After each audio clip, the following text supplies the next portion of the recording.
بسم اللہ الرحمن الرحیم۔ حضرت خضر علیہ السلام کا واقعہ۔ ایک مرتبہ حضرت خضر علیہ السلام دریا کے کنارے بیٹھے تھے۔ اتنے میں کسی سائل نے آ کر ان سے سوال کیا کہ میں آپ سے اللہ کے واسطے سوال کرتا ہوں، مجھے عنایت فرمائیے۔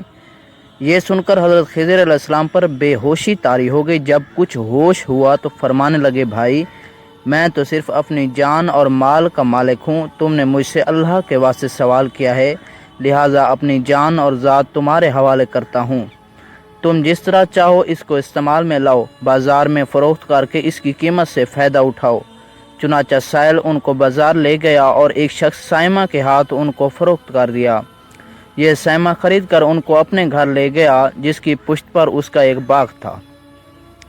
چنانچہ سائمہ نے حضرت خضر علیہ السلام کو ایک کدال دے کر کہا کہ سامنے والا پہاڑ جو 3 مربع میل رقبے میں واقع تھا، اس کی مٹی کاٹ کر باغ میں ڈال دو۔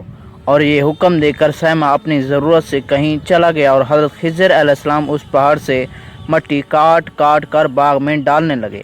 جب سائمہ گھر واپس آیا تو اس نے گھر والوں سے دریافت کیا کہ تم نے غلام کو کھانا بھی کھلایا یا نہیں؟ گھر والوں نے جواب دیا کہ ہمیں معلوم ہی نہیں غلام کہاں ہے۔ یہ سن کر جب سائمہ خود کھانا لے کر باغ میں گیا تو اس نے دیکھا کہ وہاں غلام یعنی حضرت خضر علیہ السلام تمام پہاڑ کی مٹی کاٹ کر ڈال چکے تھے اور اپنے کام سے فارغ ہو کر اپنے مولا حقیقی کی عبادت میں مصروف تھے۔ یہ دیکھ کر ان کو بڑا تعجب ہوا اور اس نے دریافت کیا کہ تو بتا کہ آپ کون ہیں؟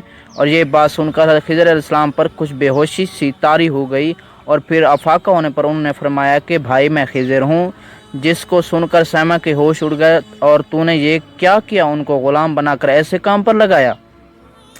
یہ تو انتہائی گستاخی ہے۔ پھر یہ سوچنے کے بعد سائمہ نے توبہ کی اور پروردگار سے عذر خواہی کے ساتھ حضرت خضر علیہ السلام کو آزاد کر دیا اور اللہ کی بارگاہ میں عرض کیا کہ اپنے رب العالمین مجھ سے اس کا مواخذہ نہ کیجیے گا، کیونکہ میں ان کو جانتا نہیں تھا۔ اس کے بعد حضرت خضر علیہ السلام نے دعا فرمائی اور سجدہ شکر بجا لائے کہ اے میرے مولا پروردگار، میں تیرے ہی حق میں غلام بنا اور تیرے ہی حق میں آزاد ہوا، اس پر تیرا شکر گزار ہوں۔ اور بعد ازاں واپسی کی اجازت لے کر جب دریا پر واپس آئے تو دیکھا کہ ایک شخص کھڑا دعا مانگ رہا ہے کہ اے میرے رب، حضرت خضر علیہ السلام کو غلامی سے رہائی عطا فرما دے اور ان کی توبہ قبول فرما لے۔ حضرت خضر علیہ السلام نے یہ دیکھ کر اس شخص سے دریافت کیا کہ آخر تو کون ہے؟ تو اس شخص نے بتایا میں شازون ہوں۔ آپ کون ہیں؟ انہوں نے فرمایا کہ میں خضر ہوں۔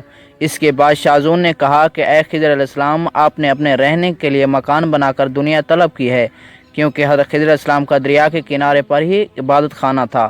بس سن کر وہ فوراً میدان میں نکل آئے اور وہی اللہ کی عبادت میں مصروف ہو گئے۔ اس کے بعد حضرت خضر علیہ السلام نے اسی جگہ پر درخت لگایا اور اس کے سائے میں عبادت شروع کر دی۔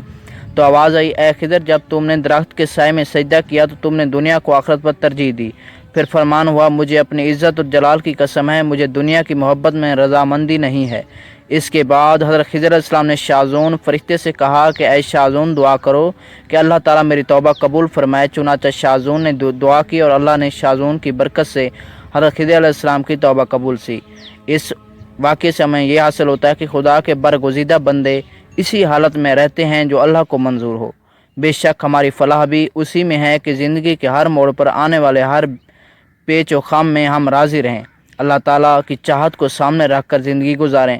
دعا ہے کہ اللہ تعالیٰ ہمیں اس واقعے سے سبق حاصل کر کے نیک بننے کی توفیق عطا فرمائے۔ آمین ثم آمین یا رب العالمین۔